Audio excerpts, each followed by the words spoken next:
मेरा नाम आसिफ अली लाशारी है। मैं हाजी अब्दुल मजीद लाशारी का बेटा हूँ। जो मेरा बाप थी कार लेफ्टर था, जो 2014 में पुलिस मुकाबले में फौत हो गया। उसके बाद मैं कुछ गाड़ियाँ और बाइकें चोरी करके अंदर बलूचिस्तान में ले जाता हूँ। मैं मिशन हदीद से गाड़ियाँ चोरी करता हूँ, मॉडल कॉलोनी से और अलादीन पार्क से। जितनी 10-12 गाड़ियाँ मैं चोरी की हैं, कारें, वो मैं अंदरूनी बलूचिस्तान में जाके फरोख्त करता हूँ।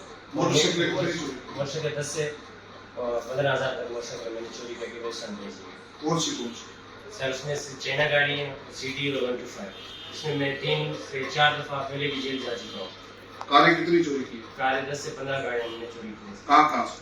सर मिशन हदीद से, मॉडल कॉलोनी से और अलादीन पार्क से। अच्छा ये बताए कि किस तरह आप पकड़े गए हैं? इतने बड़े कार लिफ्टर हैं आप, बताए जरा। सर मैं और मेरे दोस्त रात के टाइम पे असली के जोर से हम लोग बाइक लेके जा रहे थे गाड़ियाँ निकालने के लिए। तो रास्ते में पुलिस थी, हमें हाथ दिया, हम ना रुके, जिसमें से उन्होंने भी फायर किया, हमने भी फायर किया। इसमें से मुझे टांग में गोली लगी और पुलिस मुकाबला होकर मैं आज गया।